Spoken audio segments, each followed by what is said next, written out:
꿈의 물질로 불리는 상온 초전도체가 정말 현실화되는 걸까요? 최근 국내 연구진이 이 상온 초전도체를 개발했다는 논문을 공개해 세계 과학계에서 큰 논란이 되는데요. 그런 가운데 미국의 한 기업이 초전도체 관련 특허를 획득해 눈길을 끌고 있습니다. 어찌된 일일까요? 미국 양자기술 블록체인 기반 인증 시스템 기업 타즈퀀텀이 미국 특허상표청으로부터 상온 유형 제2종 초전도체에 대한 특허를 획득했다고 1일 밝혔습니다. 특허를 받은 제2종 초전도체는 영하 73도부터 영상 150도까지 실온보다 훨씬 높은 광범위한 온도에서 작동한다고 회사 측은 설명했는데요. 이 초전도 현상은 전류가 아무런 저항 없이 흐르는 것을 말합니다. 이 저항이 없기 때문에 에너지 손실 없이 전기 에너지를 사용할 수 있어서 효율을 극대화할 수 있죠. 현재까지는 극저온일 경우 이 현상이 나타나는 것으로 알려졌는데요. 이런 극저온을 유지하려면 액체 헬륨과 같은 값비싼 냉각제를 써야 합니다. 이에 상온에서 작동하는 초전도체를 찾기 위한 연구가 이어졌지만 데이터 부족 등의 과학적인 이유로 인해 완전한 상온 초온도체는 발견하지 못했는데요. 과연 꿈의 물질 상온 초전도체 과연 상용화될 수 있을까요? 오늘의 찬스 이정환 한양대 경제금융대학 교수에게 물어봤습니다.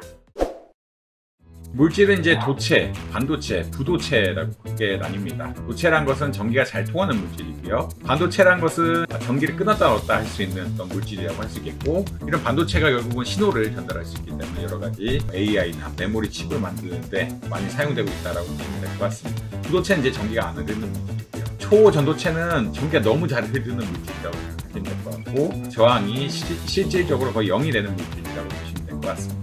초전도 상태가 되면은 자기장에 영향을 받지 않고 튕겨버리기 때문에 물체에 띄울 수 있는 여러분들이 많이 보는 초전도체의 예제라고 보시면 될 것 같습니다. 근데 이제 기존에 왜 초전도체가 만들기 어려웠느냐? 보통 이런 초전도체를 만들려고 그러면 온도가 굉장히 낮은 상태, 보통 뭐 절대 온도 근처까지 가거나 혹은 굉장히 기압이 높거나 뭐 100만 기압 이 정도까지 올라가야 초전도 현상이 일어난다라고 했는데, 지금 LK99의 경우에는 이제 상압에서 초전도 현상을 일으킬 가능성이 있다는 점에서 굉장히 학술적으로 관심을 많이 가지고 있다라고 보시면 될 것 같습니다.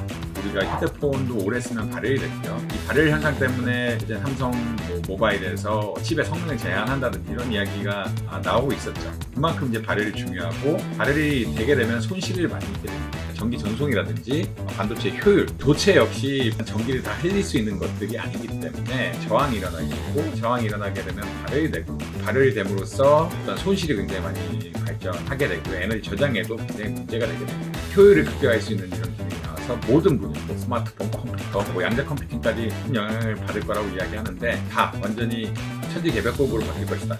통전, 변압기 이런 것도 마찬가지, 에너지 전송, 에너지 저장, 그다음 전기기계가 좀 바뀔 거라고 이야기하고 있고요. 그다음에 이제 마이스너 효과라는 튕겨버리는 효과 때문에 에너지 손실이 거의 없이 잘 다니는 자기부상 열차라든지 이런 것에 있어서 효율성을 극대화할 수 있다. 에너지를 받지 않고 튕겨버린다는 얘기는 에너지 소비를 안 한다는 이야기입니다. 상온 상압에서 가능해진다면 모든 것들, 이에 관련 거의 산업의 전반적인 혁신을 가져올 그러한 물질이라고 생각들은 하는 것 같습니다.